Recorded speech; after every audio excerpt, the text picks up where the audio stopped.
Hello everyone, today we continue our historical regional series episodes about Florence. We talk about the 13th century. I'm not sure whether this will be a single video or a couple because it's really dense history. We get like an enormous amount of information on the topic thanks to the same development of the city at the time. We already talked about Florentine history in general. I have other videos incoming on 13th century Florence from the cycle, so totally randomly to an extent. Plus, we talked about the Battle of Montaperti last summer, which is very fitting given the context of this video.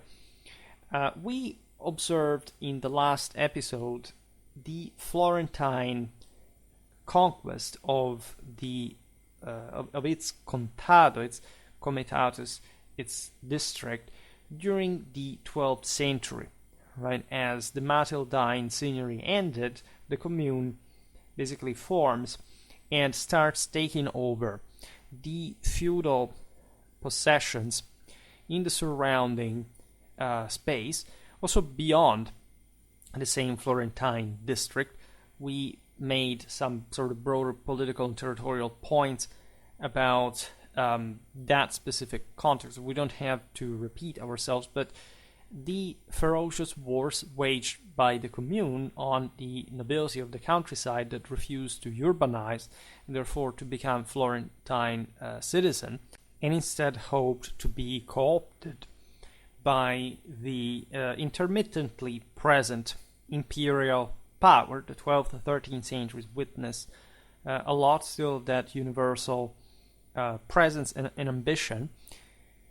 There is, as you understand, especially in the latter century, an incredible change, right, in this international order that Tuscany and even Florence specifically were among the primary protagonists of in the European balance. I recently made a video about Guelph and Ghibelline armies, mostly from the second half of the 13th century, during the so-called Pax Andegavenses. So essentially, the Guelph hegemony followed to the Angevin conquest of the Kingdom of Sicily.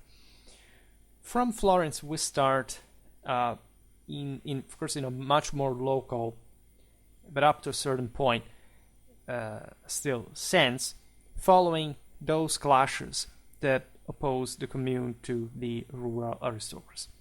Between 1197 and 1203, Florence strengthened its hold over the surrounding countryside through a series of vigorous military campaigns. Of course, the commune was expanding and empowering itself throughout the generations, particularly in the lower Arno Valley, strategically significant for river access.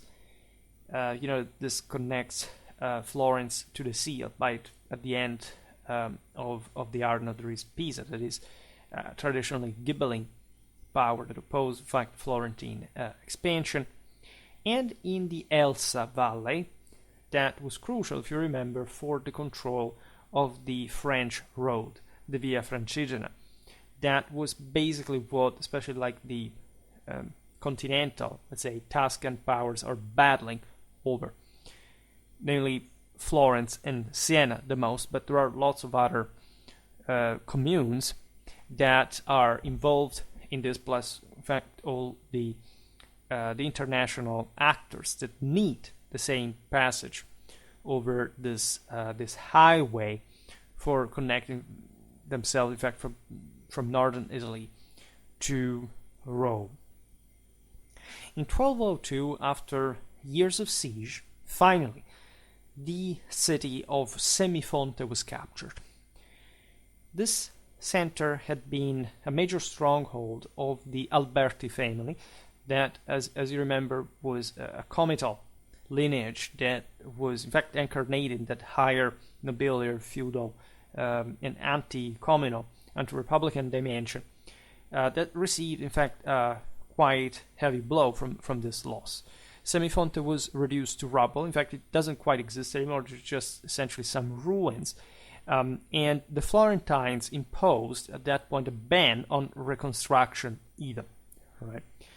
Almost a Carthago delenda with salt sprinkled over the ashes. The conquest was definitely a crippling blow to the Alberti clan that at that point were really the primary opponents of Florentine expansion within the same Florentine district because of their control carried out through Semifonte over the Elsa Valley. The loss undermined the Alberti's feudal authority and controlling access to the Via Francigena. In 1207, the Florentine government underwent a reform, shifting, as other Italian communes, from the consulate to the podestà regime. This entailed essentially an arbitrate carried out by this foreign knight. By foreign, we intend really from outside the region, right? In this case, they were Italians that were called essentially to arbitrate the internal factional disputes of the city. Of course, say from an impartial standpoint, hence their allogen extraction, but obviously respecting the pre-existent local statutes and councils, right? These podestas did not have like a sort of monarchic control, but they were definitely a first, say, tool towards a more statally oriented direction. The previous consular regime, as you know, because we made lots of videos about this, was instead a rule of the military class that had fundamentally founded the commune and, in fact, opposed itself, like many of these men coming from the same feudal aristocratic background, but let's say betting on the city's future as opposed to the rural aristocracy that they shared ties with it at every level, and that, in fact, on the longer run would be successful against.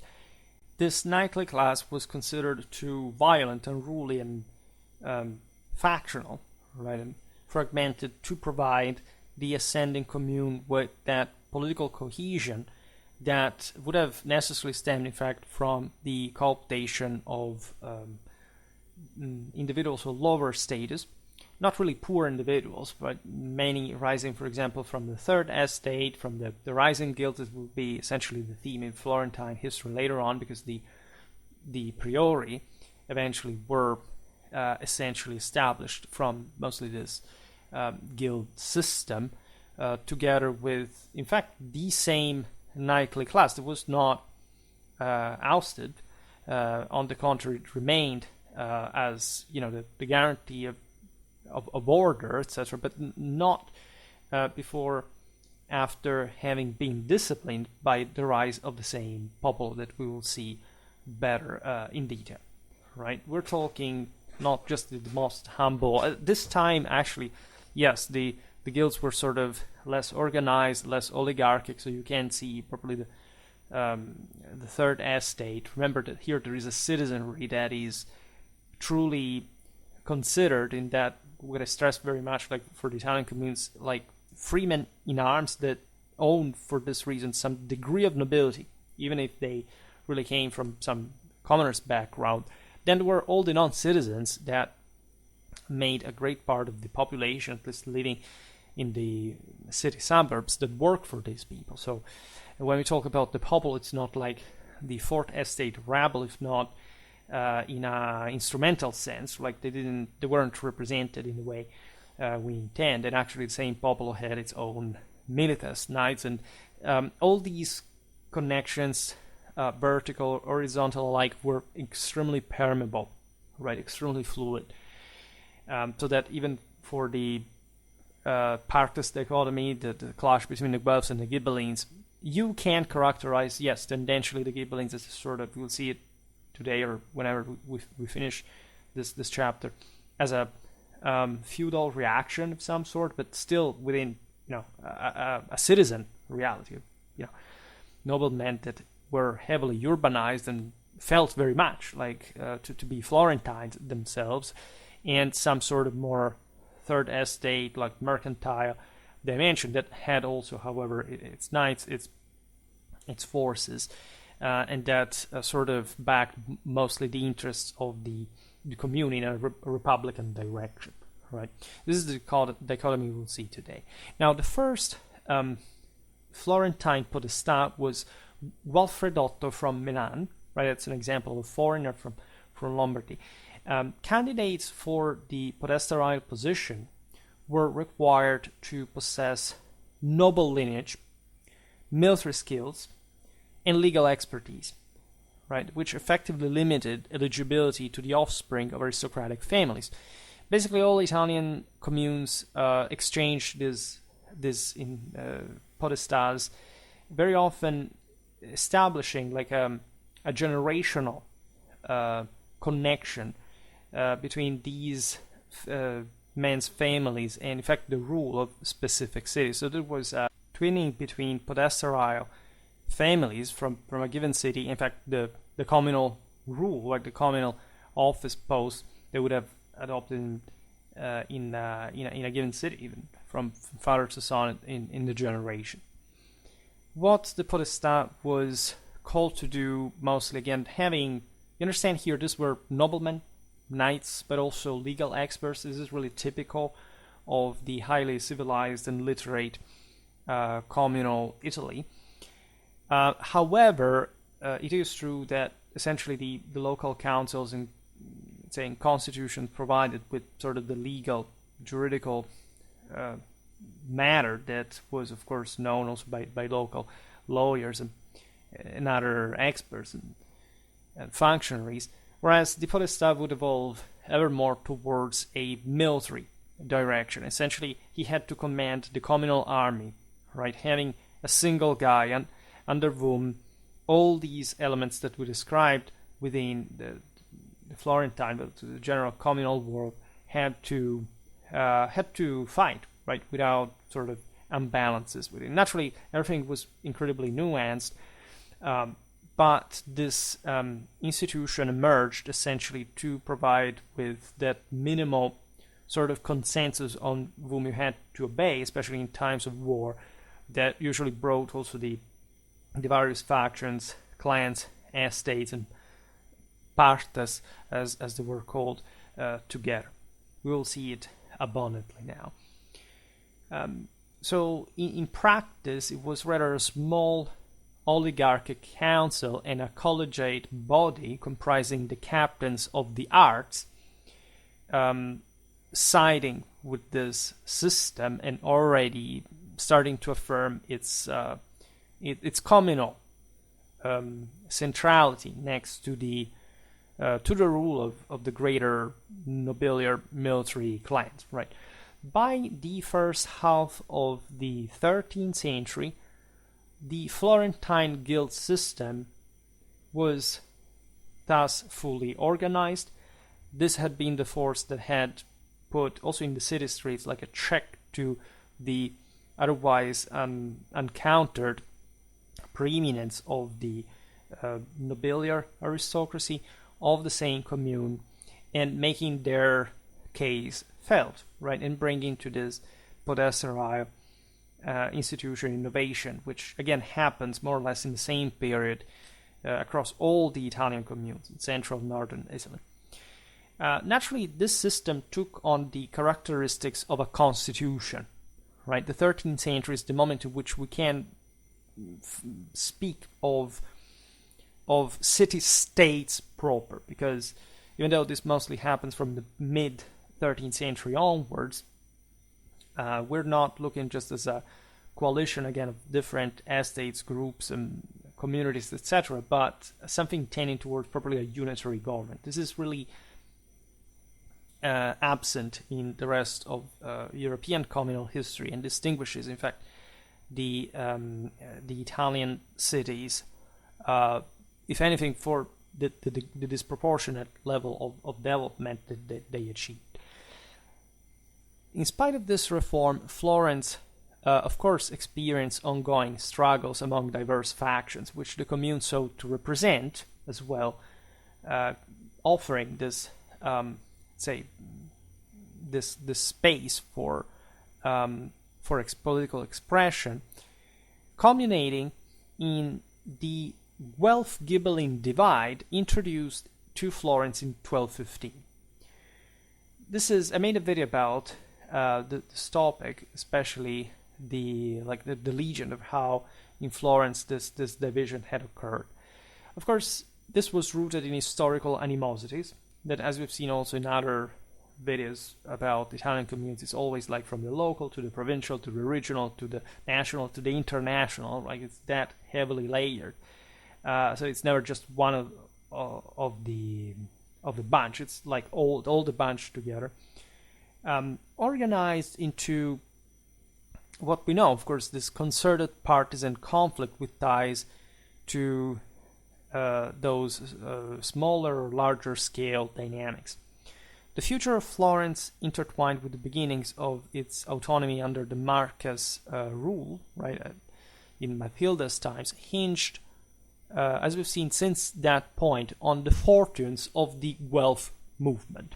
Right, Matilda of Canossa had protected the city, had allowed for its expansion. She lived in a castle just outside of the same Florence, and she had sided in the investiture controversy, finally with the papacy, leaving, by the way, in inheritance her vast territories, to say the least, straddling the Apennines, stretching from the Alpine foothills to, in fact, the boundaries of the Papal States that we were just discussing yesterday, to the same Pope, right, to the same Pontiff.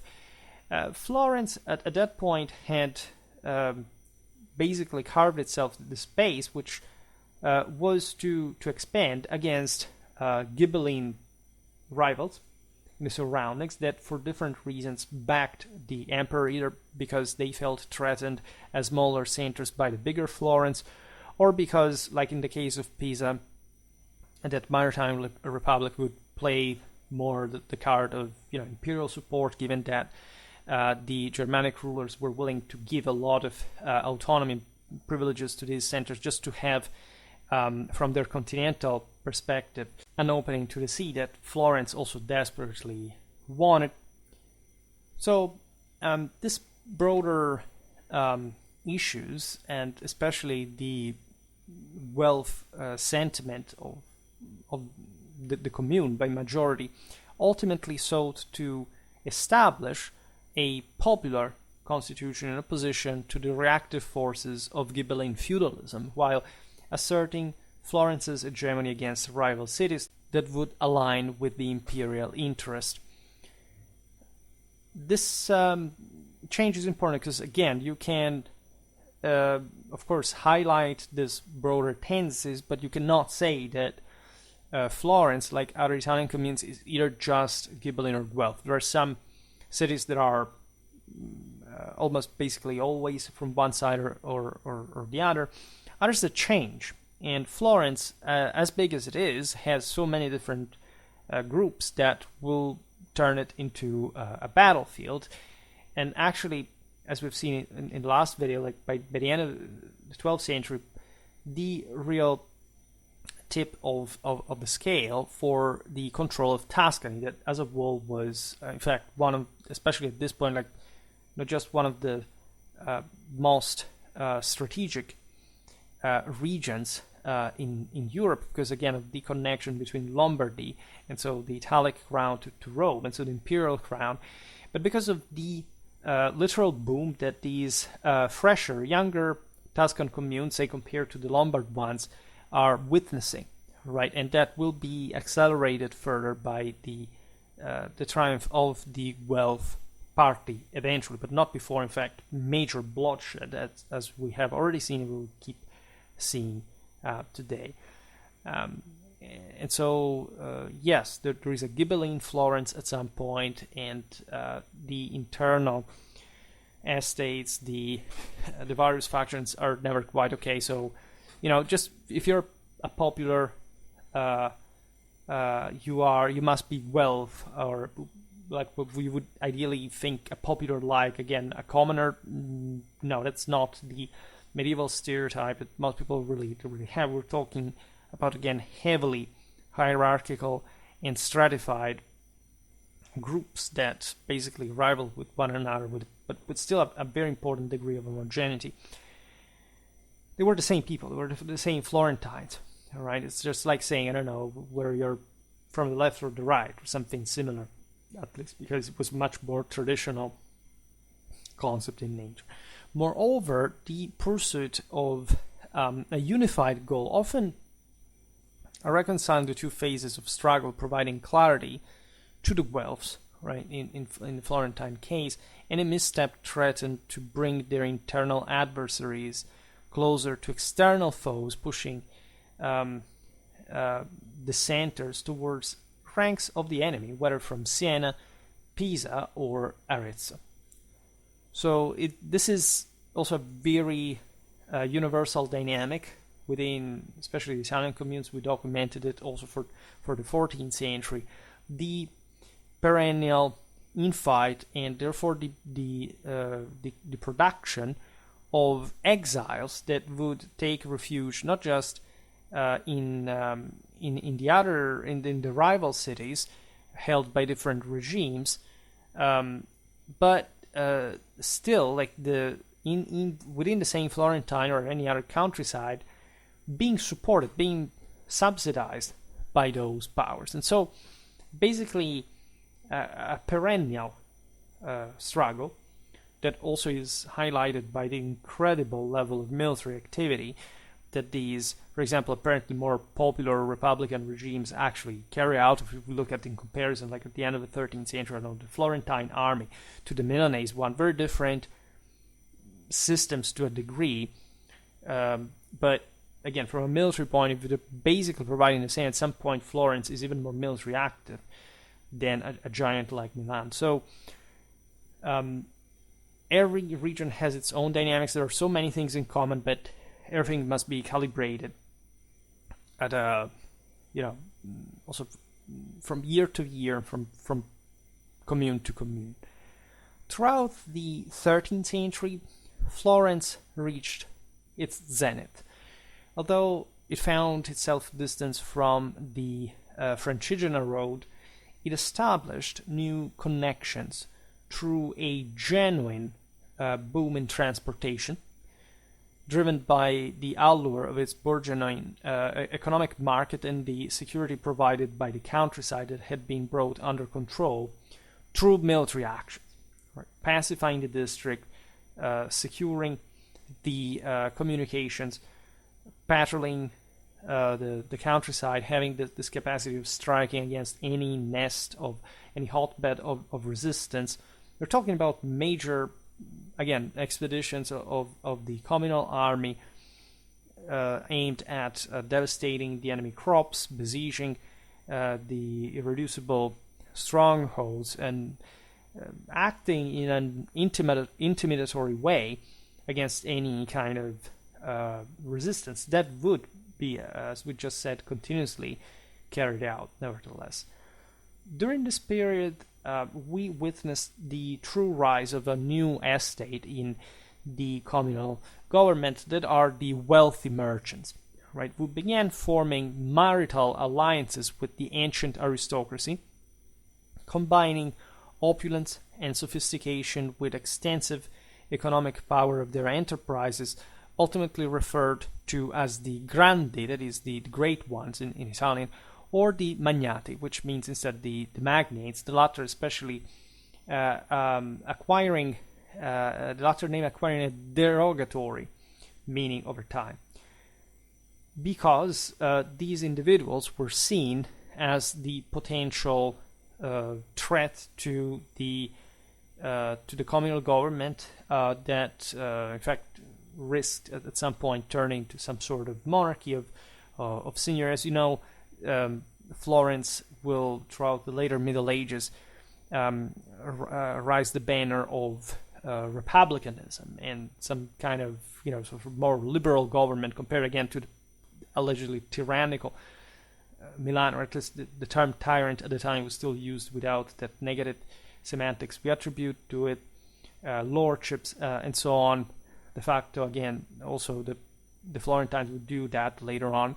But indeed, there was this sort of difference, and the Florentine constitution is more plural, except it is really run by massive oligarchies of in fact, mercantile power that, however, does produce, as we've just said, like a hybrid with the military class, right? These are families that still fight again as men at arms. They are always involved in the broader management of the city, of the army, and they are part, in fact, of this upper echelon of society, the veritable establishment of the commune. We see individuals like Dante, for example, who was not really among the grandi. The Alighieri were essentially small nobility. I made a video about the same topic, like the military relevance in European history of this, effect of the lower aristocracy.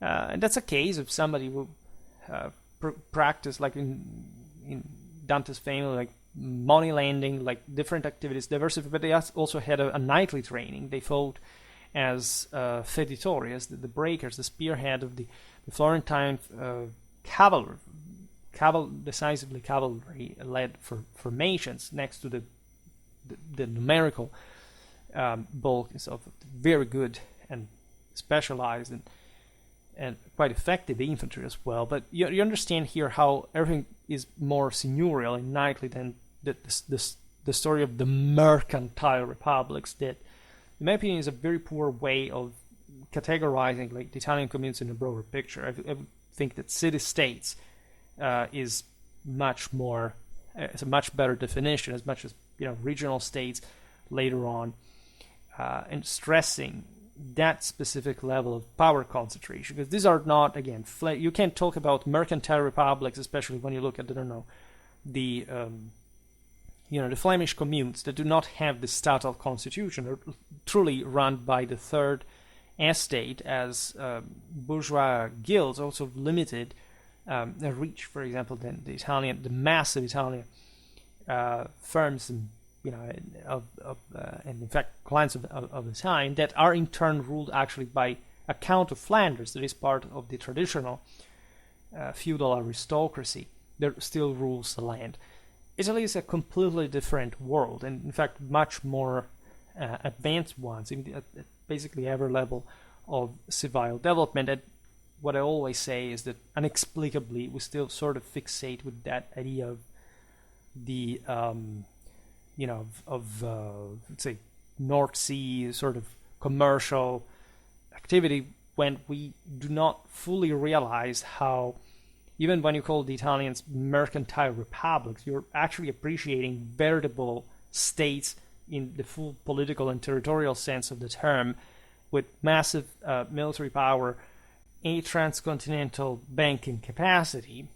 And also I would say there is this lack of understanding in the sort of, there's a number of representation, especially of the maritime republics. That's not to say that Venice or Genoa or Pisa were not important to the degree that they actually were, but you have continental powers like Florence or Milan that were actually much more sort of active in all this sense, and especially because they were terrestrial powers. Even Pisa, as a matter of fact, Pisa is kind of the only one of the big maritime republics that actually has an open hinterland, and so actually pursues a major power dynamics. And people say, after Meloria everything ended, but it's not true. Like, the Pisans actually had for the next 3 generations the top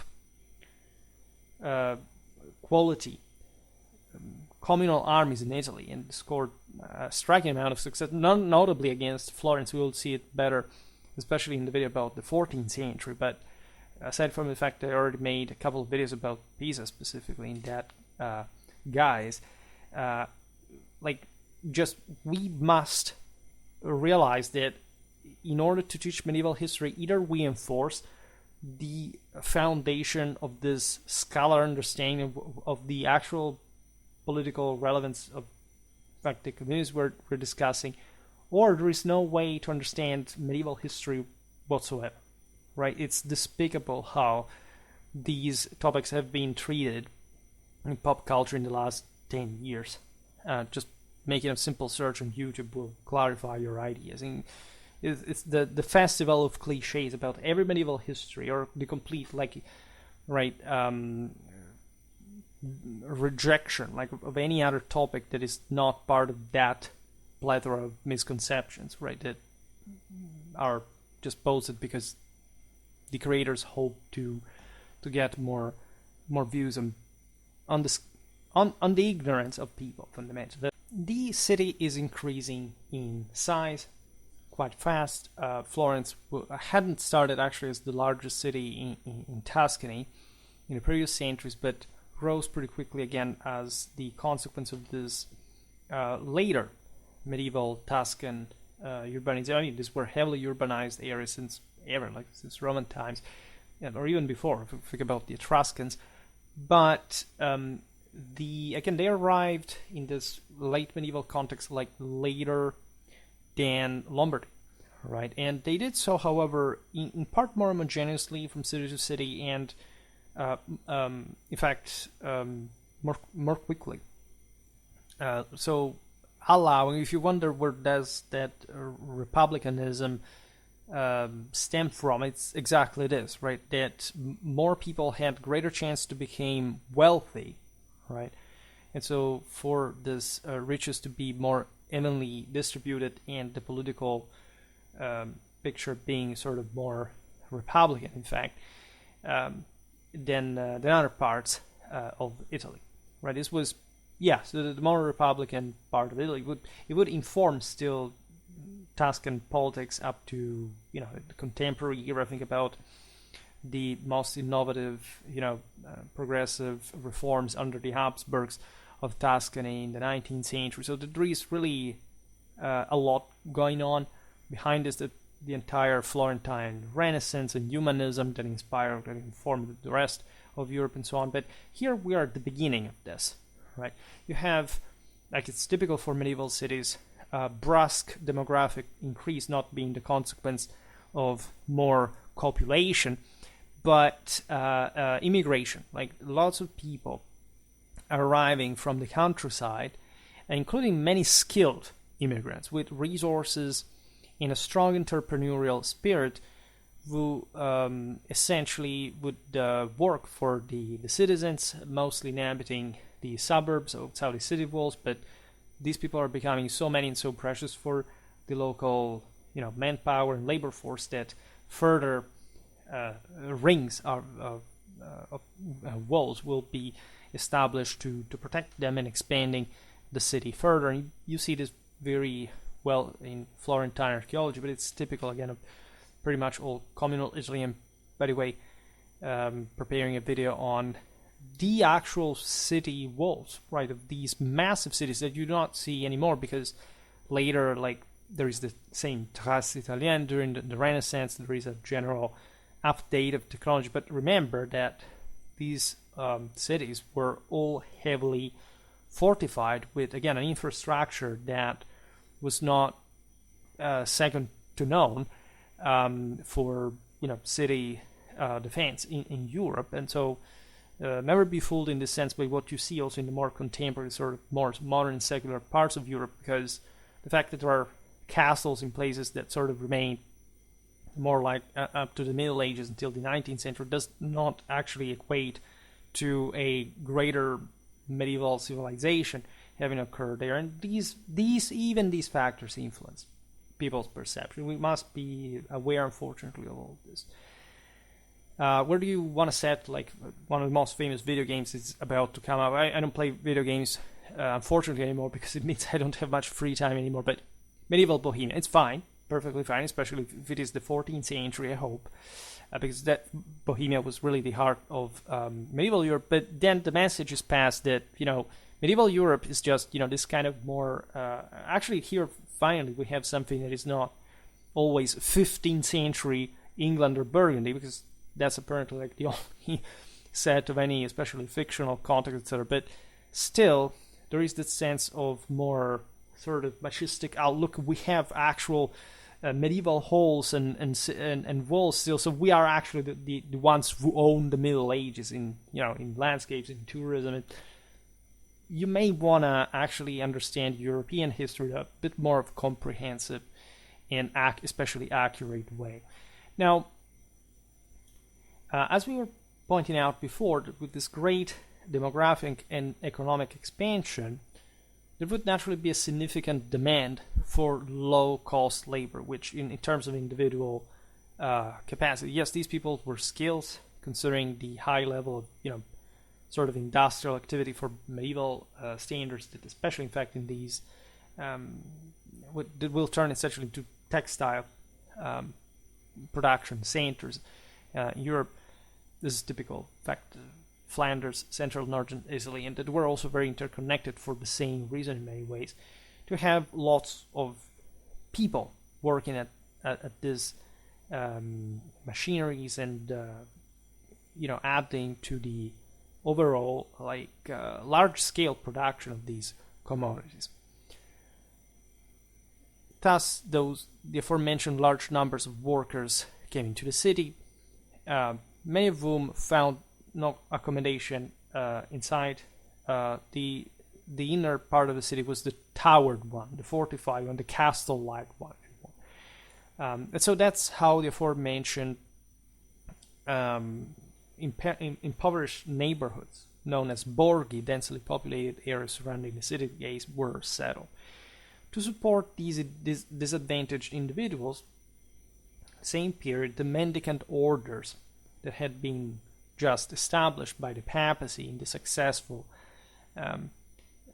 integration of the pauperistic evangelical movements in the Church of Rome from their otherwise pretty heterodox, when not openly heretic, background, quickly established themselves around Florence's walls. Right, the Franciscans settled, and there is still trace of this, because as we'll see now, they created all important churches that were eventually included in the further rings that were created in Florence. They had a record number of these. The Franciscans settled in the Prato di Ognissanti, so the lawn of All Saints, and at the future site of the Basilica of the Holy Cross of Santa Croce. The Dominicans took up residence to the northwest, where the Basilica of Santa Maria Novella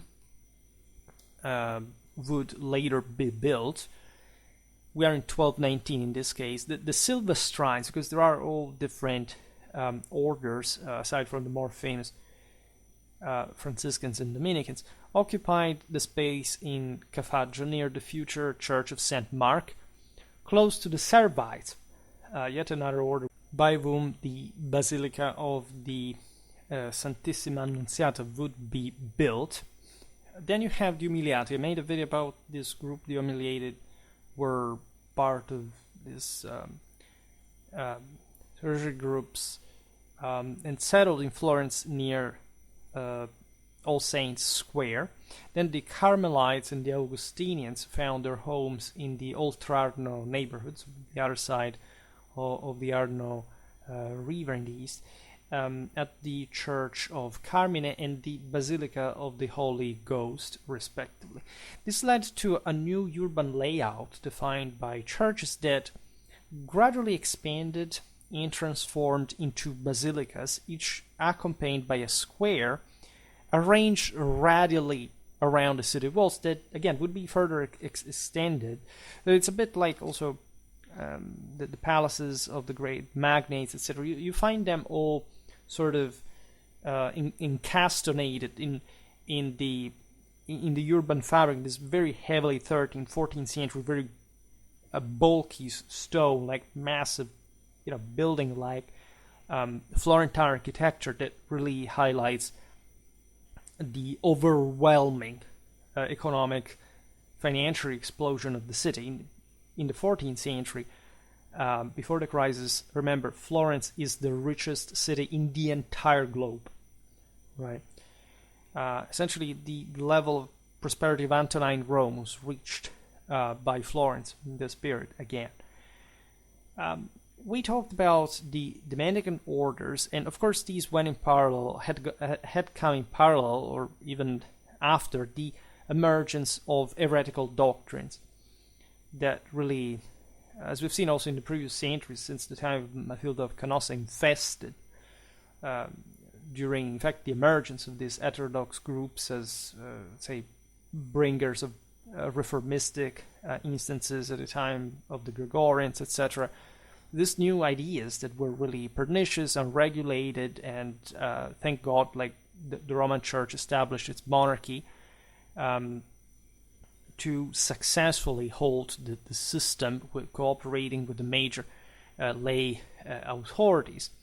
Particularly pernicious, as we've seen in various videos dedicated by that, was the spread of Catharism, which, so a typical dualistic heresy, so the most commonly, say, squalid, but still Fourth Estate-like pernicious one, gaining traction, especially in these cities that were, again, repleted with unprecedented wealth, and so creating issues, moral issues that had never sort of spread before. The Cathars were apparently backed by the influential Ghibelline families, if anything, because they were say, papal movements, right? And so, hence the concept of, for example, like families like the Uberti, famous Ghibelline champions. Think about Farinata, Manente, degli Uberti, also remembered by Dante. And we know why, and we will see it throughout this episode if you don't know it. Would be heretics themselves, right? The truth is different. Like families like the Uberti, regardless of whatever the individual beliefs of the single members could be at a time, were actually pious and devout Catholics, right? At a heavy level. That most of the clash revolved around some traditional fitness that actually the Ghibellines were more likely to incarnate. Right here, this Third Estate establishment, as we've seen, was fundamentally wealth, sponsored by the papacy. Florence was, again, a wealth center. And it's as if to say, like, today, traditionals, like heavy, like traditional conservatives, fuel, say, blow on the embers of, say, neo-Nazis or something like that are actual anti-traditional socialists. Even if they don't understand that, because adding nationalism to that is just a mix between the two, and in fact have nothing to do with the imperial Catholic tradition that these massive lords and magnificent knights like Farinata, for example, one of the great heroes, one of the great knights of the time, really incarnated. Also from a racial point of view, this guy was called Farinata because his head was so white, it was blonde, right, to like almost white like floor.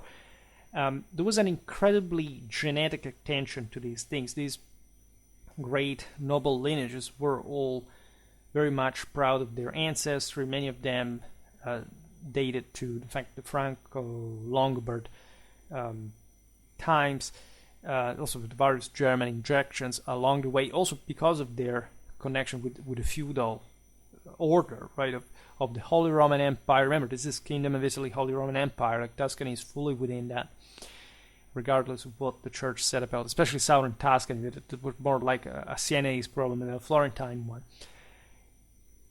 And so using this useful idiots of the mobs of the Fourth Estate, where these, in fact, heretics, dwelled in great part because of their, again, socialistic inclinations, communistic even to some point, was to use like cannon fodder, right, and opposing the sort of liberal establishment. This is roughly like a very forced, right, comparison what we were talking about here, right. The repression of these heresies was, however, swift, right. These ideologies do not hold like with civilization in a way or another. The mendicant orders were quite instrumental for this. In part, they had been created exactly to eradicate, and successfully so, the radical presence. Until 1244, the Dominicans took the lead in this endeavor, followed by the Franciscans of the Holy Cross.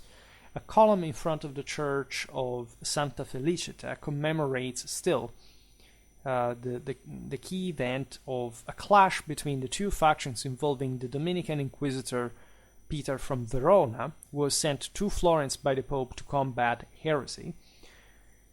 Through his passionate oratory, he galvanized many Florentines, organizing a militia known as the Society of Saint Mary, which violently suppressed the recruitment efforts of the Cathars, which I think is beautiful because it actually shows how, the actual Holy Ghost, like the Nika, the Victoria Transfigured in Holy Mary, was able to crush so that the great Mediterranean, yet transfigured Mother in a traditional Catholic dichotomy would crush this lesser people, this stupid, communistic foretestators that evidently had no chance in such a highly civilized center like Florence, regardless from whom they could be, in fact, mobilized.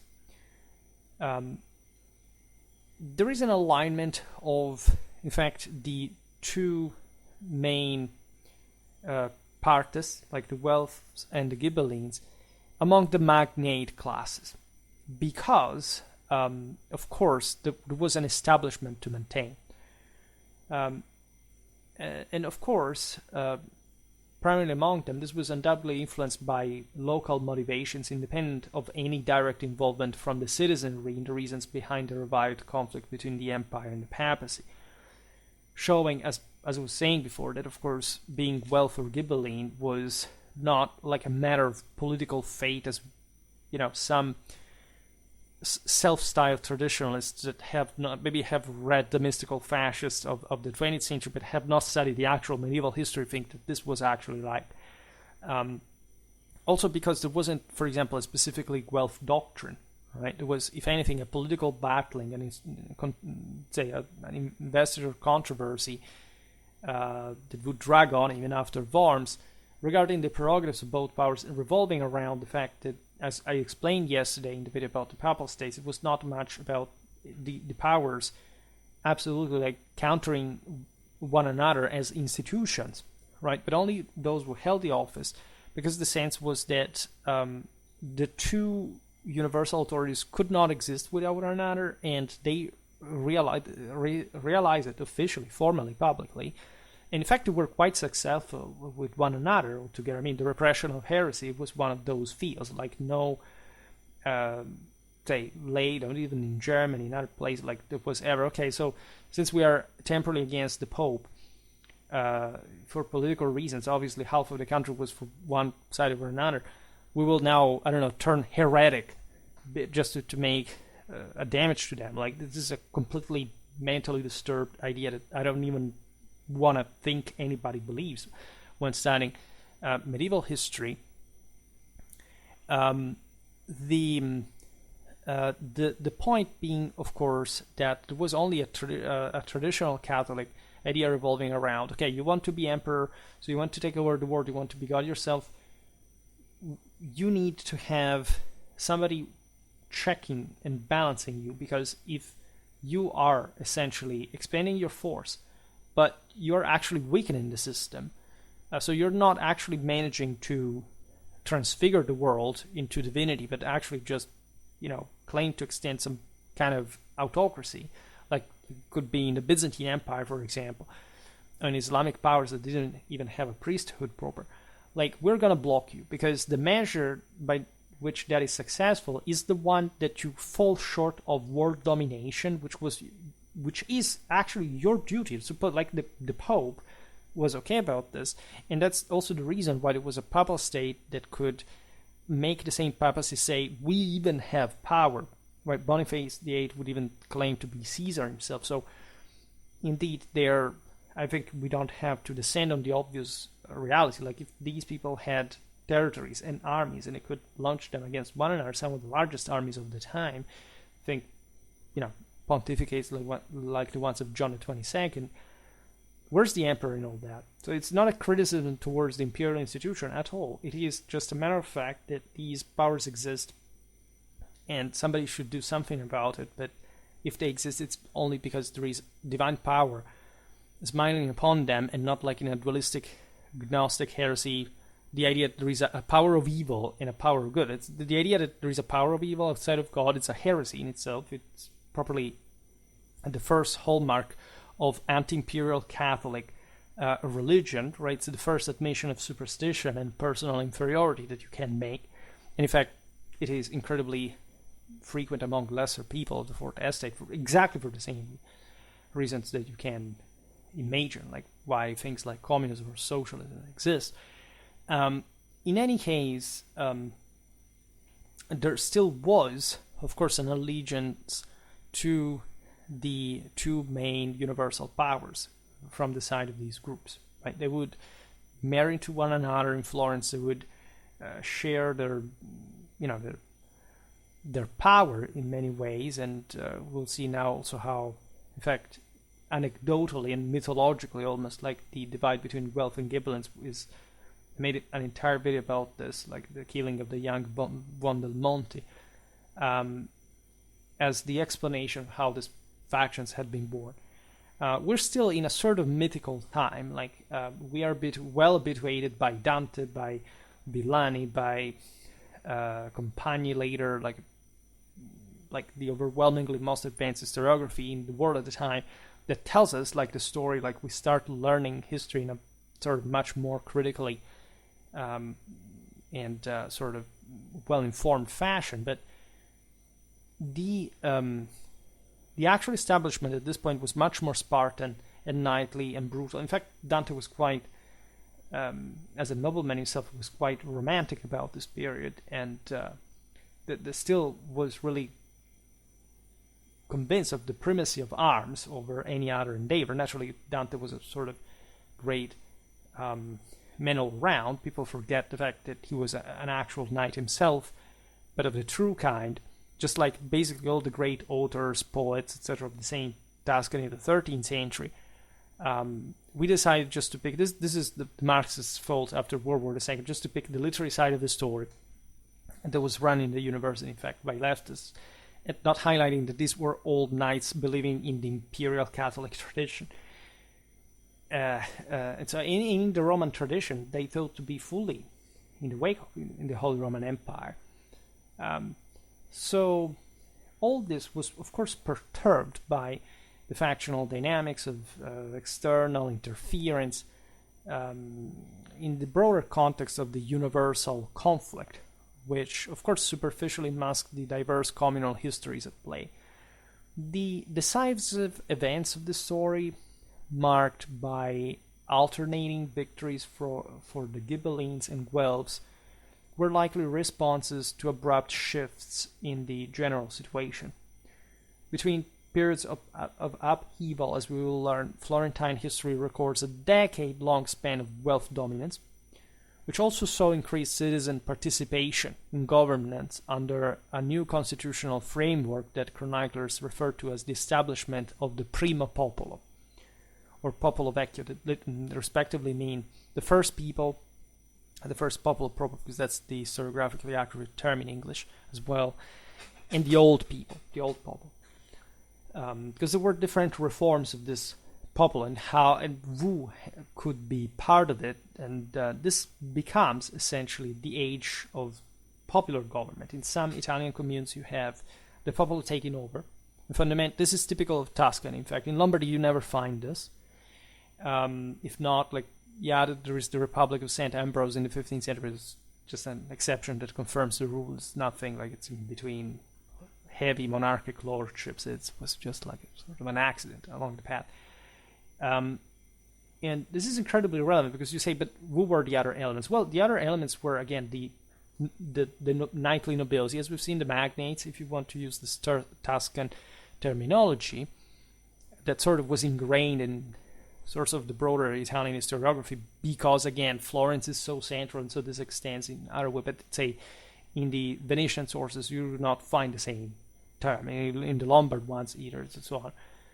And then the church, right? In Milan, for example, there is an incredibly powerful church that is still sharing power with the people and the nobility, which is, that level of like a bulkiness of these various estates in the government of the Milanese commune itself. Remember, this is the commune as such, right? It's not lorded over by anyone else. Like an emperor could come every once in a while and required to do, even as ally of Milan, especially in this later period.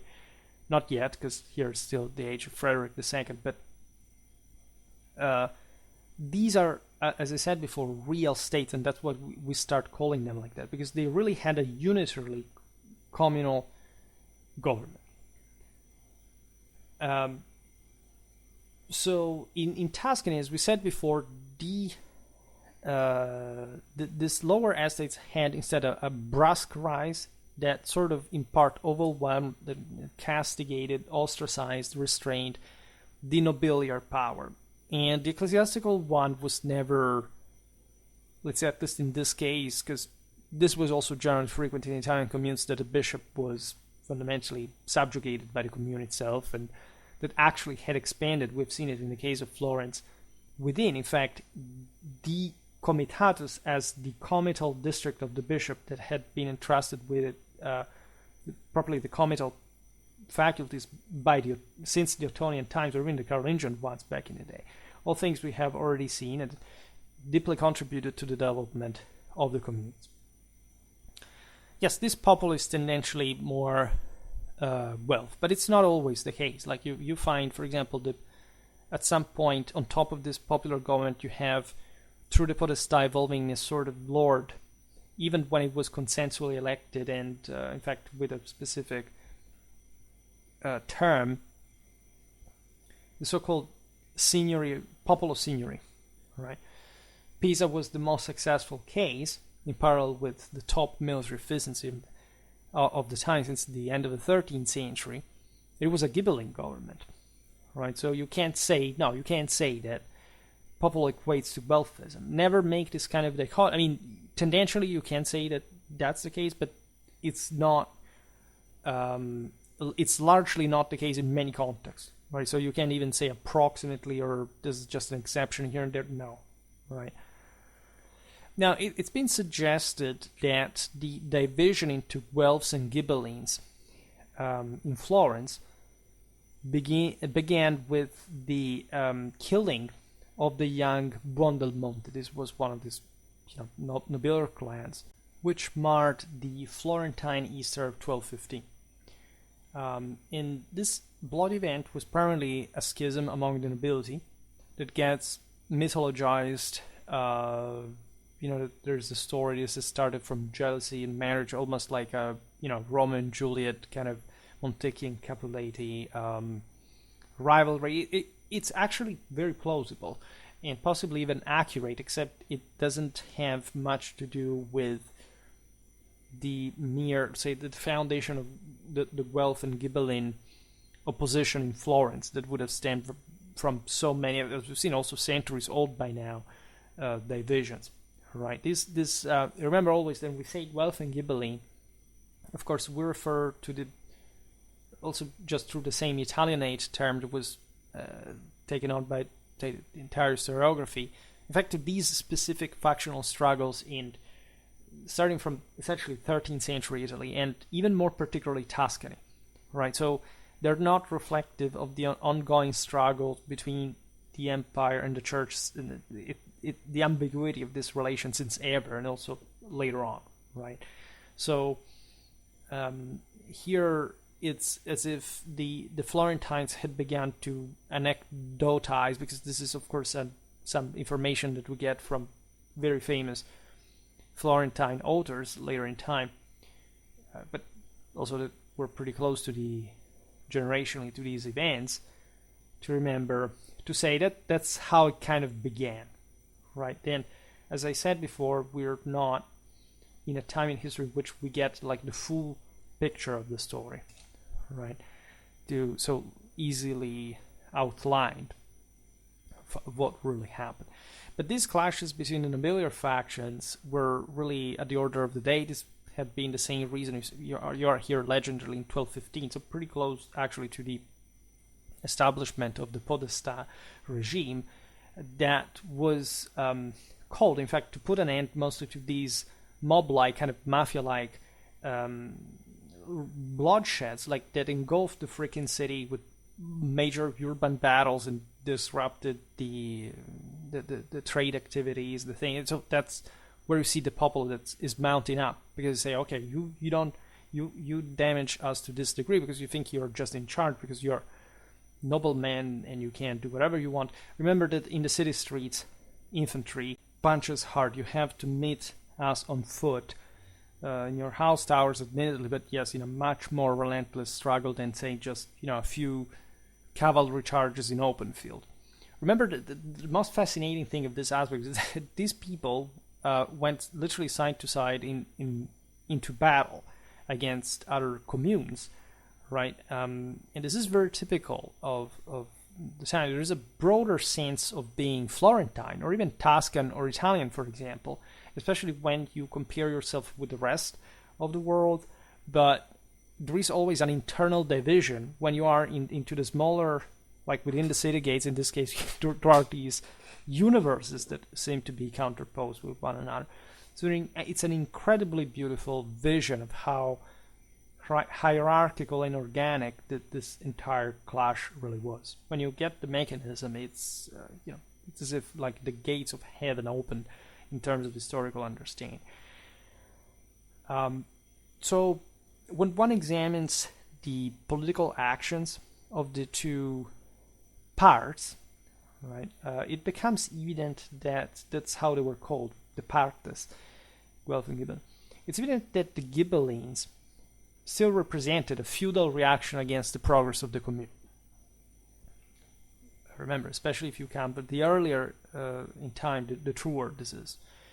While the Guelph faction enjoyed considerable popular support. So again, they're not classes struggling. They are parts, right? They're leveled in the same way that you may have more feudal support from one side, more popular from another, but at the top, as is a section of these forces, they are the same thing, right? The knights on top,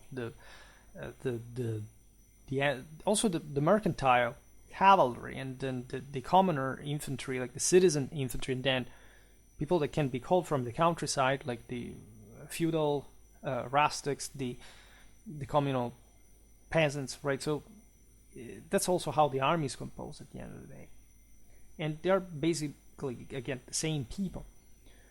If you think it's crazy enough that cities that had countrysides that weren't larger than, some a few squared kilometers in area would be able to preserve for so long their de facto independence by clashing against one another. It's basically the same people, right? This is not even a place where you can say, communications were poor. No, these are the most advanced places, the best infrastructure is served. This tells you also how tough these communes really were, how politically cohesive they actually were in spite of these clashes. Actually, you can argue that it's exactly because of these clashes that they are so robust. The fact that there was always something to fight for reveals how much people tended to maintain the balance at all costs, because the communal independence, to a degree, was at stake. Prior to its decline in 1248, it appears that the mercantile and artisan estates, still in a subordinate role, benefited from the military endeavors of the commune's leaders, who engaged in wars against Pisa from 1218 to 1222 and against Siena from 1228 to 1235. This was a moment of wealth rule in the commune at large. And so you see here, in fact, the Florentine army fighting against the peasants, the Sienese, that were Ghibellines. In the respective communes, they had the same identical thing. In fact, you find, as we said before, lots of exiles from both sides. Right? Typical clash, between, say, Florence or Siena, you would have, at a smaller size, like the typical seasonal harassment, not the major armies, start being levied at this point.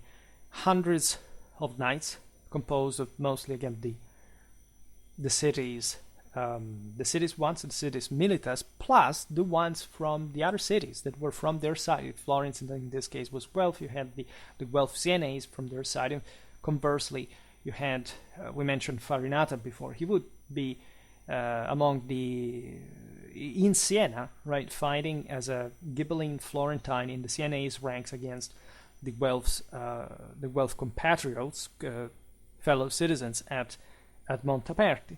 This is really normal, right? There is a nobiliar, aristocratic ethos that is also very beyond the city gates, this is not just for the Ghibellines. If you have castles, if you have lands in the countryside, you have a little scenery out there. It's as if you had your own little state. And so you're more proclivious to pursue, say, connections with people of similar status while still engaging into a urban context where you would have your house towers, etc. It's that complex and that fascinating.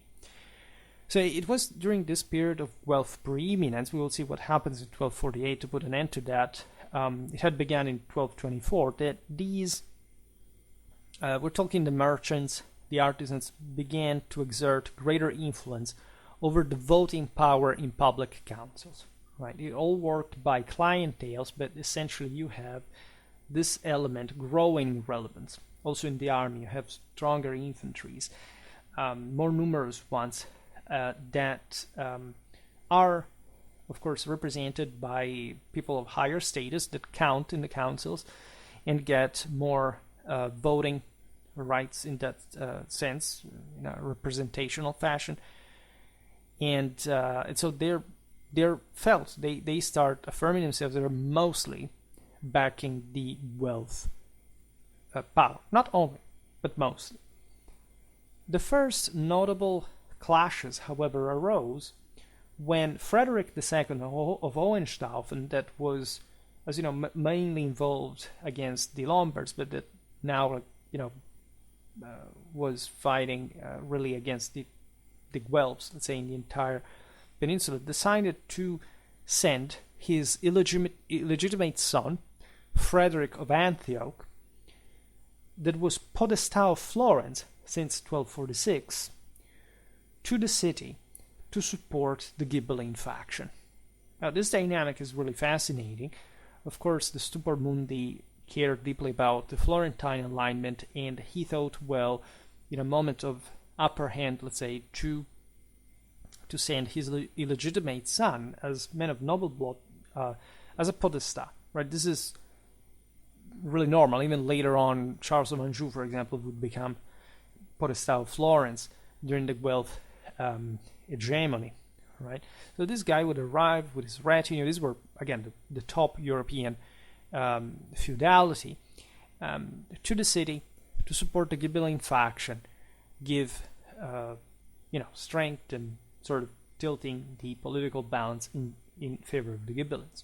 At this point, as you can imagine, accomplished the climate of radical ideological hatred existing between the papacy and Frederick II that would, however, escalate further in the later decade at the time of Manfred, rather, when we can actually claim that Guelphs and Ghibellines take on a fully international dimension, starting from these Italian factions.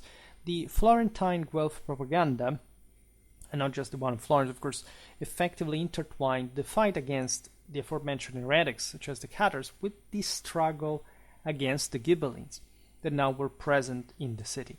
This theme is, as we were saying before, echoed in Dante Alighieri's Divine Comedy, particularly in the episode featuring Farinata degli Uberti, where Inferno, the 10th canto. This picture, as you know, is beautiful because Farinata is eventually condemned, to hell in Dante's vision, due to, in fact, this alleged accusation of heresy that brought, again, things were very distant from the truth. These were standard accusations that were not even technically intended in the way we know it. For example, Farinata was accused of Epicureanism because the sense was there, like essentially in Epicurus' philosophy, like a sense of random materialism for which there was really no purpose in the universe or whatever. So it was kind of the worst accusation that you could make to a Ghibelline who actually believed in the utmost purpose in the universe. And so here was just a political smear, right? Consider that Dante is effectively a Ghibelline, right? White Guelph is not much of a reality other than the fact that Dante sort of put it on the fore, at least in the moment in which he was. We will see now what white and black Guelph mean in Florentine history in particular, but he was, of course, a supporter of the imperial traditional ideal. Nevertheless, he had also been really a Guelph in Florence for what's, in fact, just like Dante did not like, say, the Angevin interference in Florence, his forefathers had not in part liked the one of the emperor, in a sense, a bit like, in the clashes with the Lombard League. Tuscany was gradually at this point becoming not the major, but almost like battleground of Guelph and Ghibelline struggles in the entire, again, Europe. And everything pivoted around Florence, indeed, right? There are other accusations like, being a sodomite that not actually meant like being, an homosexual, for example, but they were much more theoretically and traditionally concrete, but still in the sense more general and sort of moralistically defaming political, say, accusations and judgment rather than else. So it was very important to frame things in this way. It's just like the idea that, somebody came up with it, Frederick II could be an atheist. This is absolutely false. It doesn't have any historical relevance or evidence whatsoever. They were just accusations that they made to one another. Frederick was Satan, and the Pope was Satan from the other side. Political propaganda is vicious, but also extremely effective. And in fact, it's incredible how still, many people today think that, Boniface VIII was a terrible pope. It was actually one of the greatest popes in the history of the church. But because of the colonnades and French propaganda, he was now a pedophile or whatever. And there are actual adult beings in the 21st century that actually believe this, that cannot distinguish also the very well documented historiographical say, evidence on this normal political system accusation. It was incredibly uniform, by the way. These accusations were very, repeating in an ad hoc manner against specific political rivals. This is true. The Romans did similar. Everybody did similar things. The pity, if anything, is that we lack the most widespread mean of spread of such ideas that was oral, right? And so we don't have it written down, but remember, the Dominicans, the Franciscans, the Catholics, this fought against one another in public debates in the city's squares, right?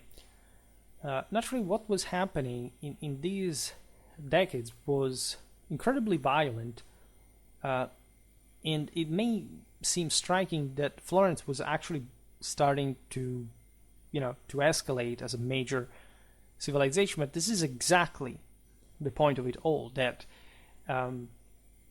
it is exactly this conflict that forms the system. And so you see also through Dante, so our Western understanding of the period, that level of archaic, romantic, traditional world, also in the previous generations further back, that the traditional mindset saw these things like right in front.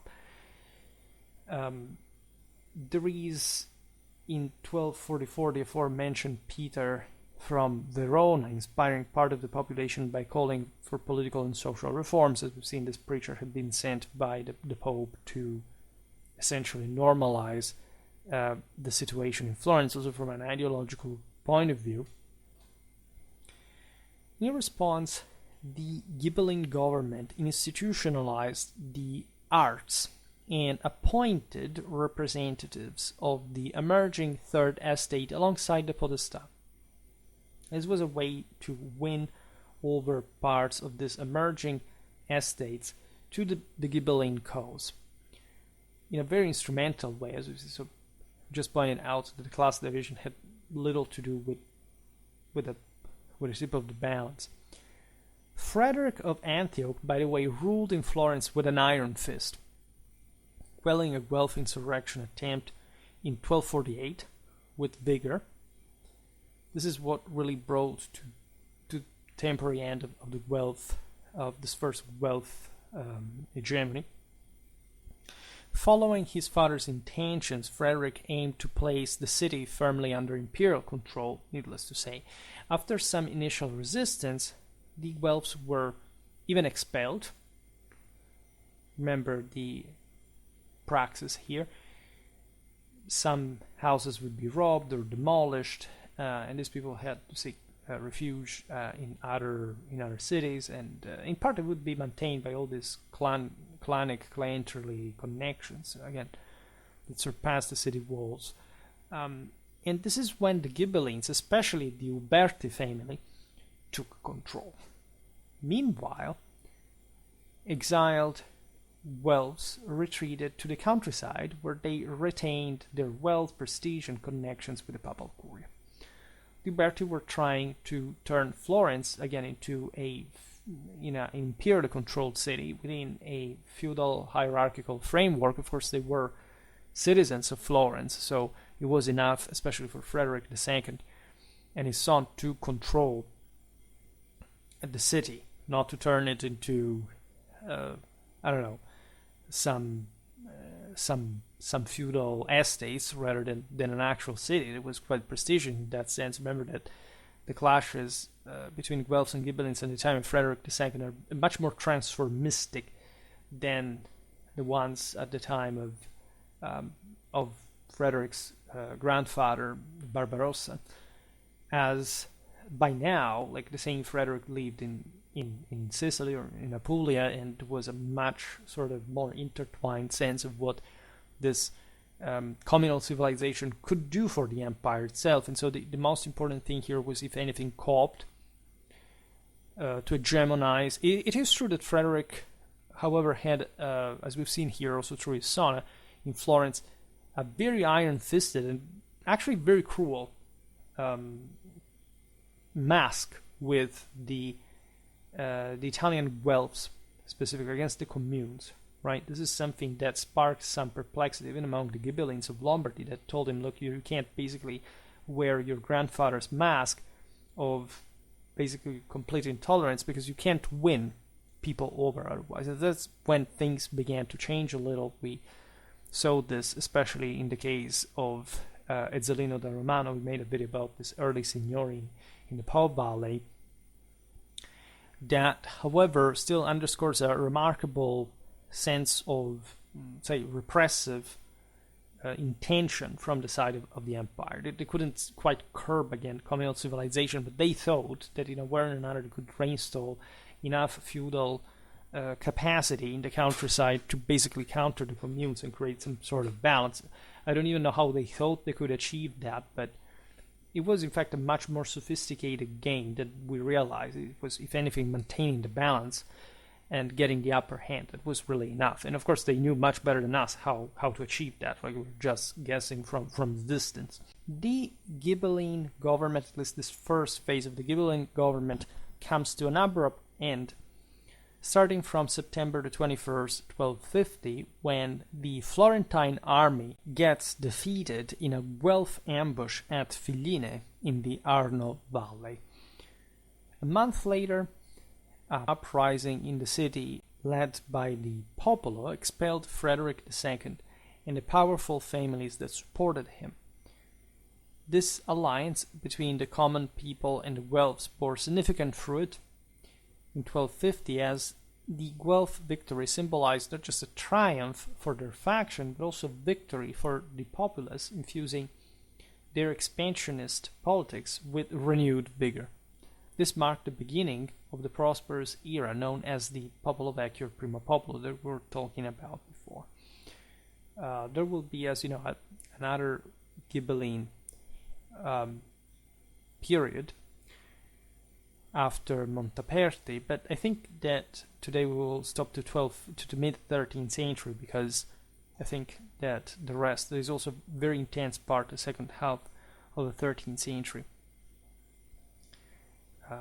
of the script is worth being explained in another video. You understand how volatile the situation was, or at least how precarious the balance between the parties was. It was actually, like in looking at these battles, more or less definitive. But even the killing of, several tens of knights, like the capture of hundreds in a single engagement, could bring to a major collapse, like the internal balance of the city, of its forces. And so, as we've seen, the Ghibelline rule in Florence had not been particularly gentle.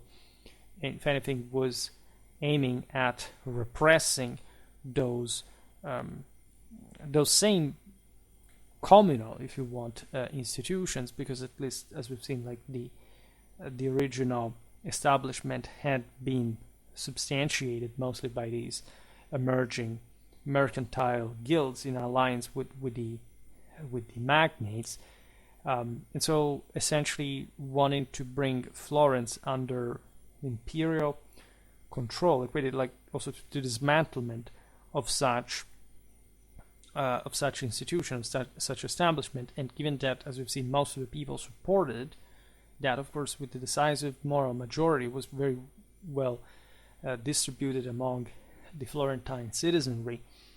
It was always risky to simply,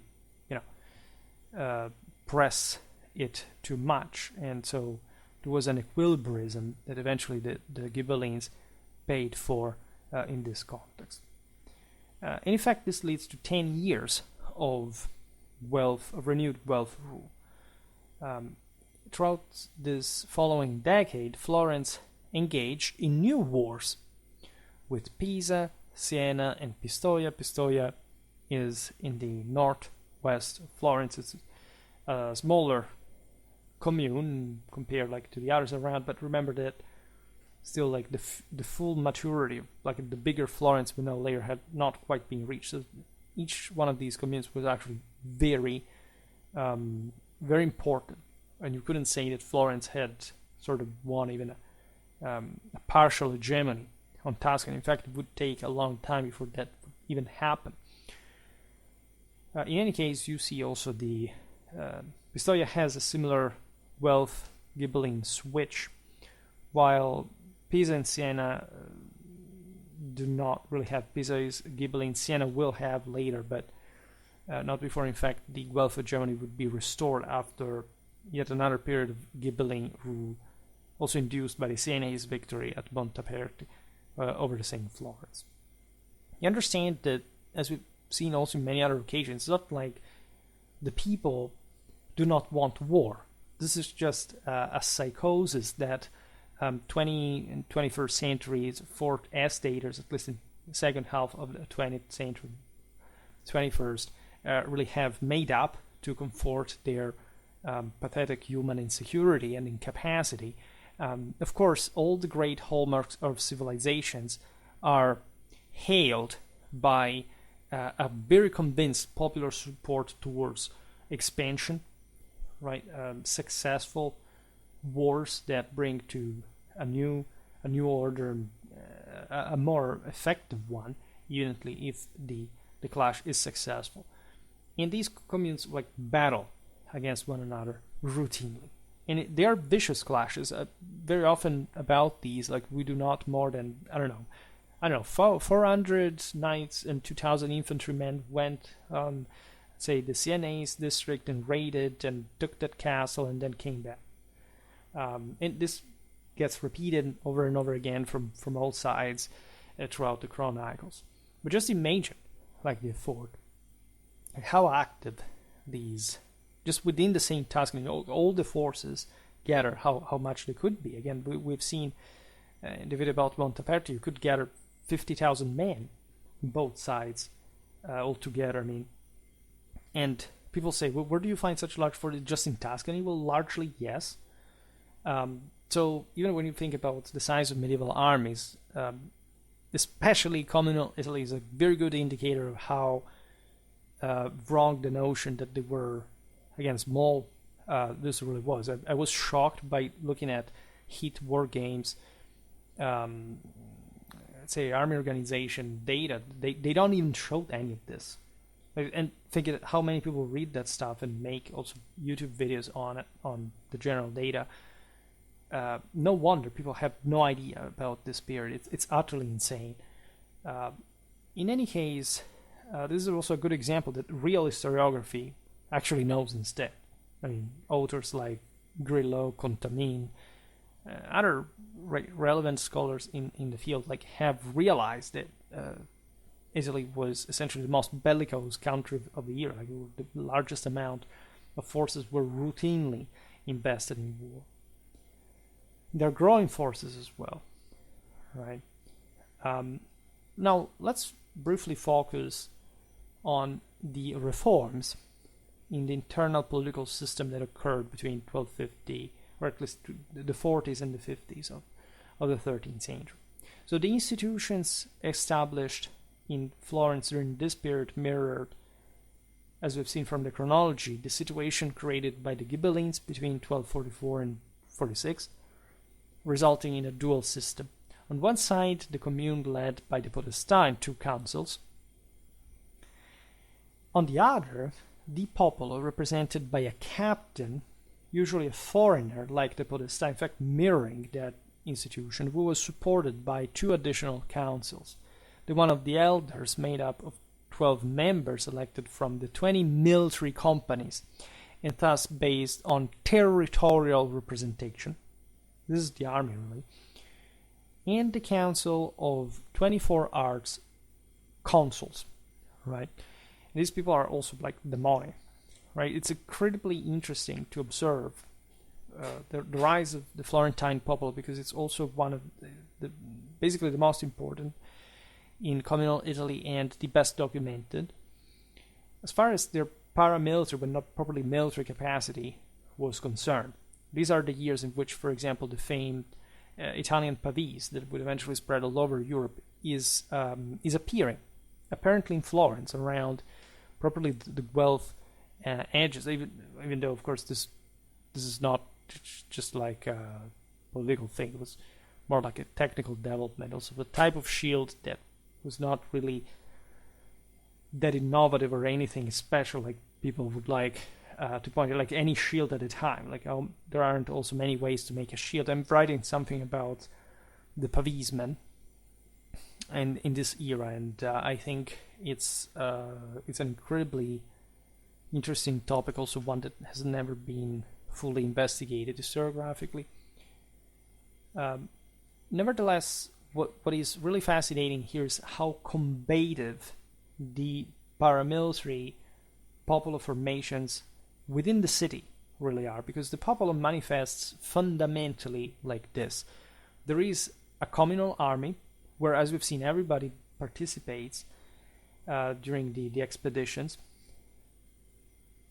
Then there is this popular militia established specifically to fight in the city, within the city, as a sort of, it's not even correct to call it police, right? The objective was really garrisoning the main squares and contending the ground with cavalry.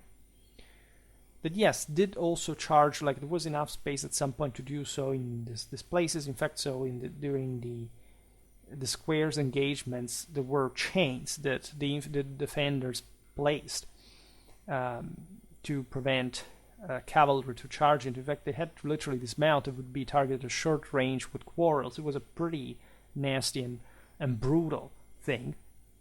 That's where also the famous tripartition of pikemen, pavesmen, and crossbowmen within properly this popular, say the Italian armies in general. These specialties, of course, existed elsewhere, but Italy is the place where this gets more. Say first of all, it's documented before any other place, but where also this functionalization spreads to the whole armies to a degree we do not see in other European armies, because objectively the Italians had the best infantries of the time.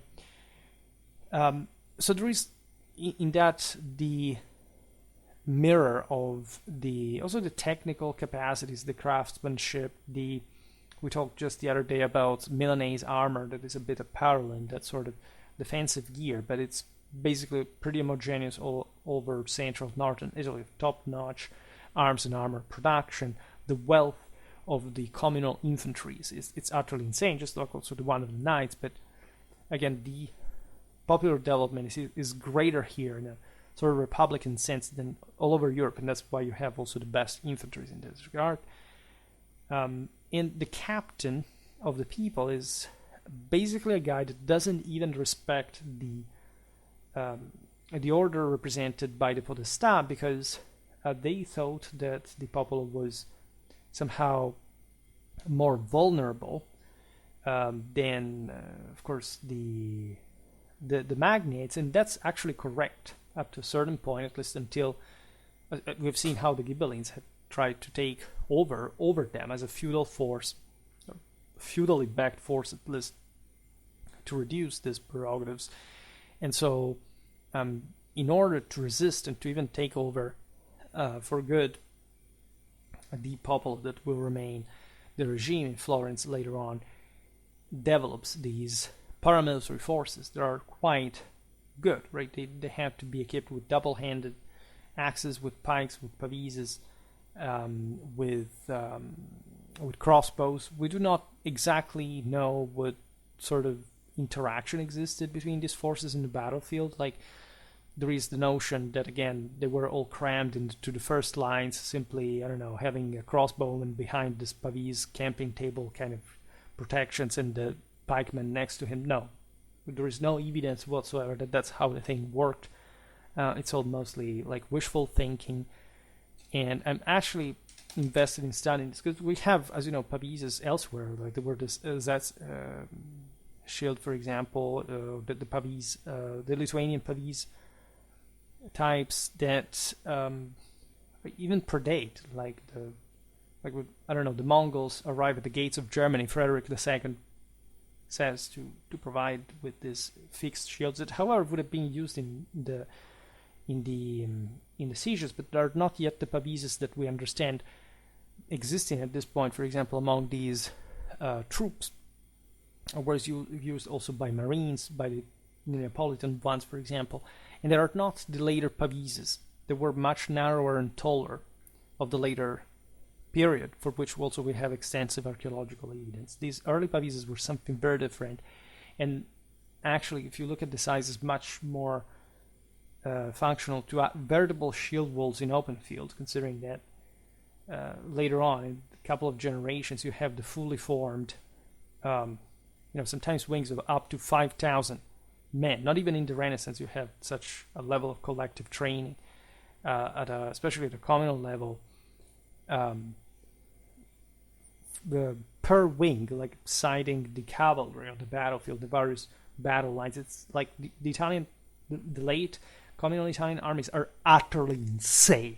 It's something like, probably the single most powerful army existing at the time, next to the bulkier feudal one. I can think just maybe the one of France, not fielding these forces so often like the Italians did either. So it's actually, at some point, they even tried to face them, and they came back to France. There was a very interesting episode against Milan, but we will talk about this in another episode, because people don't read, they don't know the stories, but they are actually fantastic. So the captain is a sort of further proof that, yes, there is an order, but if you push the popolo, just know that bad things can happen. There are massive urban battles in these main centers of Europe.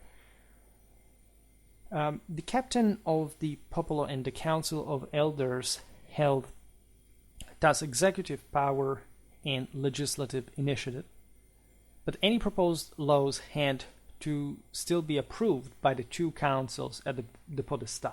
This was a fair balance if you think about it. As with previous reforms, the establishment of this new magistracy did not conclude with the appointment of the captain per se. Rather, it led to the creation of a different type of council that featured greater participation from the populace, the organization of his court, really, and the militarization of popular forces.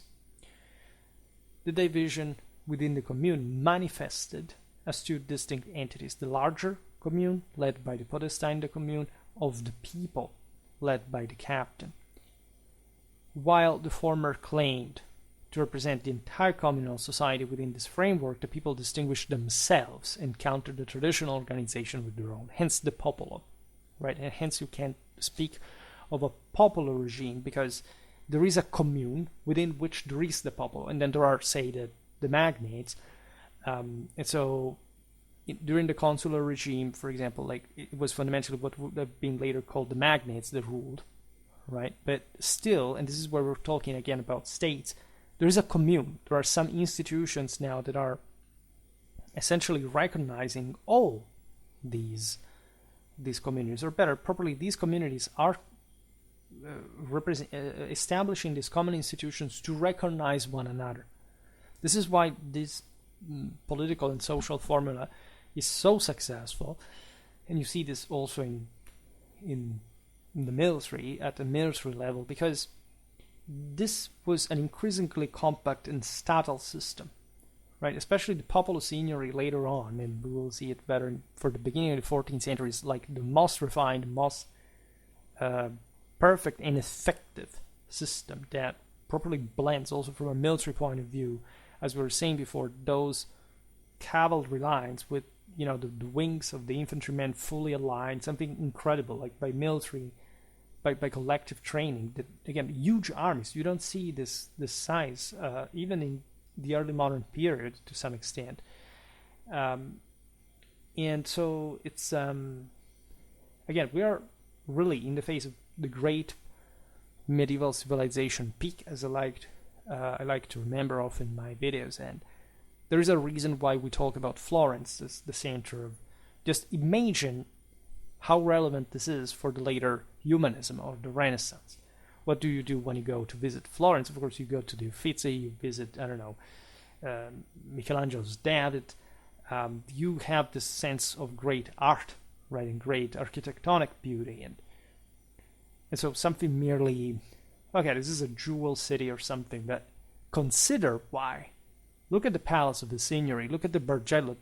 Do you know what these were, like why they were created? This is, and especially, like, leave aside, of course, we'll finally cover some more Medici history through the series, but consider that the actual moment of glory is the 13th century, and how the system was in the 13th century is what I think people mostly ignore. And is actually the most interesting one of all, and in part, I blame historiography because they sort of highlighted some of the least. I mean, there is a lot, really. Like, if you don't know the history in detail, there is something wrong in terms of historical literacy. But the popularized version is, in fact, often this is more like almost a socio-economical story rather than the political military one. And instead, there is probably also a huge world to explore still in terms of, in fact, especially warfare in a original historiographical sense, right? We know more or less everything, but new readings, or at least some kind of deeper perspectives can be explored. Nevertheless, you will understand this better, because this first part of the 13th century is maybe less eventual. I can tell you the next video is going to be much more entertaining. But these initial steps are also very relevant because they give you an idea of properly the chronological scanning in the political development of the state. which, as we've seen in the previous videos, for the 12th century was not quite there in the same way. Some would see, let's say, the establishment, for example, of the Popolo as, or could mistake it as a sort of regression in the evolution of statehood, but it was only a transitional phase. It was just like another force that was emerging from the within that was to eventually compact the entire establishment further. It was a sort of deterrent force, almost like a police one, because the reason why the magnates are later especially began to be ostracized and sort of listed, etc., is not like that these people were truly expelled from the system, or it was a popular takeover, but essentially the same nobiliar houses feared one another because there was the concrete possibility of taking over the system, of, say, a coup and creating like a signory. Like it had happened in Lombardy or in the Trevisan mark. So it was completely possible, especially as we've seen the experiment of Frederick of Antioch, that is sort of a signory de facto, with the Bertin, so the complacency of these military clans and so on, but still in that direction that had been observed in the Po Valley, where incredibly brutal events had occurred, especially with Ezzelino against Padua and so on. There is all a mythology even there. Ezzelino, a terrible ruler. Why? Because there was a Guelph historiography that wrote in the early 14th century, when they were beaten by the Veronese again under Cangrande, to found the fact that by that point Padua had essentially been a Guelph regime, and the Florentines, in their own way, do something like this for their own city, right? Soon the people's, say the Popolo's advancements would lead to a reconstitution of unity within the central government of the arts. So it is this process, as we were just saying, that allows for the preconditions to establish a more centralized, unified, rational, effective system, diminishing in turn the importance of both the podestà and the captain of the people. Because in fact this captain of the Popolo, even though there would be a popular regime later, would go nowhere, because once you have the arts from your side fully, and these are also essentially all one, as we've seen, because they married into the noble houses of the magnate, what do you have to fear? You just have to fear internal sort of family rivalries, as opposed to, there are still, again, major, say, Guelphs Ghibellines issues connected with foreign presence in the peninsula and so on, and these two sides, in fact, are always struggling against one another from within the city. But at the same time, there is an agglutination of power at the top that truly makes this commune a state now, like concentrating a much more effective and hierarchical and authoritative establishment to control politics and the army and so on. And consider that this is also a massive system. Like Florence will, especially in the second half of the 13th century, grow in a disproportionate way, so that it will also be more vulnerable to an extent by external struggles. In fact, Florence hardly wins any battle during the peak of its own communal state, but manages to absorb other communes even at the point just by financial capacity. It's a very peculiar system, but just to make the equation, for example, with another Leviathanic system, I don't know, think about France. Of course, this is a very different, say, political and territorial reality. It's a kingdom, a regional power, and so on. But with England during the 100 Years' War, France had overly expanded in the 13th century to the point that the same monarchy they didn't even expect, and so they had at some point to tighten the belt, because how do you keep it together once you have ceased to expand, right? And so it remains always a major power. The battles of the 100 Years' War really show how the English were always in inferiority, even during the greatest victories. But you find, in fact, this more militarily in this sense, also politically qualitative systems. In the case of Florence, it would be Pisa, for example, or Lucca when it became Ghibelline under Castruccio, that strike very heavy blows to Florence that, however, stands its ground. Maybe it's not strange that Florence was also allied to France in that regard, so it could recover from these blows. And so the Florentines are in their Guelph popular element a bit more Chthonic, a bit more, and even Dionysian level of power, distant from the more Apollonian signories that, however, are also smaller governments. They make much more effort. They even defeat Florence, as we will see now, but they cannot withstand eventually her expansionism. So when you look at the podestà, the captain of the people, you realize that their roles would persist still historically as two primary traditional magistracies in Florence, but they effectively function as foreign judges of some sort. This aspect is fascinating because it's also quite exemplificative of the sum of different councils of courts, etc., that made like large part of basically all medieval governments were composed in part by this, right? Even the same monarchies and so on. And the capacity there is to, as we were saying before, agglutinate them further, and therefore having something more compact that could fundamentally act as one in moments of difficulty. Again, Florence priori are never sort of the best chance because it's such a big city, it's such a big system that there are always internal issues. And this is, for example, Villani, that was born in the 13th century,